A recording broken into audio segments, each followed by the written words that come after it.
Et du coup, moi, je me suis fait, dans toutes ces années-là, je me suis fait avoir, mais comme un bleu, frère. Mais parce que c'était déjà pas carré à la base. Je sais qu'il y a plusieurs gens, personnes de cette époque-là qui me regardent encore. Et je sais que je vais juste dire quelque chose. Ça va pas vous parler à vous, la famille, mais eux, ça va leur parler parce qu'on était plusieurs à se faire baiser par cette meuf en question.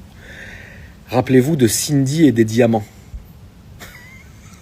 Combien parmi vous et moi on s'est fait baiser par cette meuf-là? Et pourtant, on était tous des requins. Pourtant, on était tous très malins.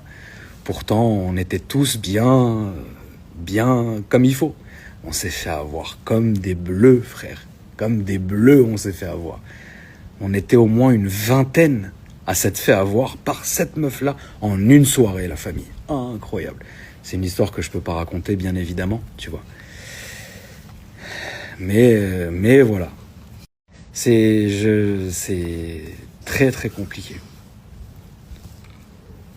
Parce que autant moi, finalement, là, moi j'ai dû perdre en cumulé dans cette histoire-là, j'ai dû perdre une quarantaine de milliers d'euros à peu près. J'ai pas envie de dévaloriser l'argent, mais à mon niveau, que ça soit à l'époque ou aujourd'hui, voilà, 40 000, c'est une somme qui est colossale, tu vois, mais bon, t'as compris.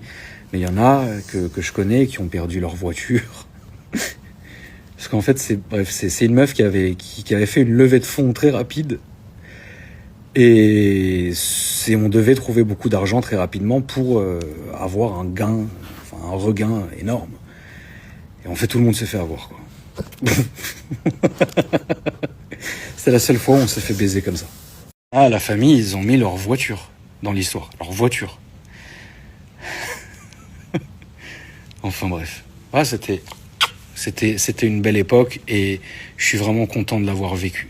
Alors c'était peut-être pas une très belle époque sur le papier, tu vois, parce qu'il y avait beaucoup de zigzags, mais j'étais très content de vivre ces moments-là, de grandir dans ces moments-là. Il est où, machin? Il est en prison. Ah, ok. Voilà. Ben oui, mon chat. Maintenant, c'est fini, papy. Hein, loulou? Bon, on rigole moins, c'est sûr, mais t'es tranquille, quoi.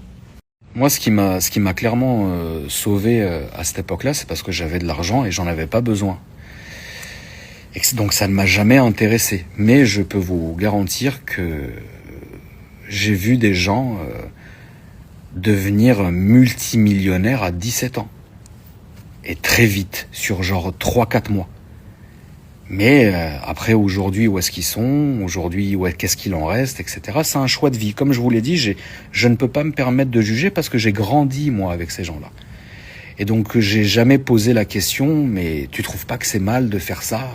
Ou tu trouves pas que c'est bizarre? Non, finalement. Et ça, vous pouvez me le reprocher, je m'en foutrais aussi également, d'ailleurs. Mais moi, j'ai grandi avec ce genre de personnes-là. J'ai vécu avec ce genre de personnes-là. Et finalement, ce qui m'a sauvé, c'est d'avoir de l'argent, tu vois. Aussi, attention, il y avait aussi de très très bonnes personnes qui étaient aussi avec nous et qui travaillaient complètement légalement, qui avaient des vrais boulots, entre guillemets, qui se réveillaient le matin, qui allaient bosser en serveur, restaurateur.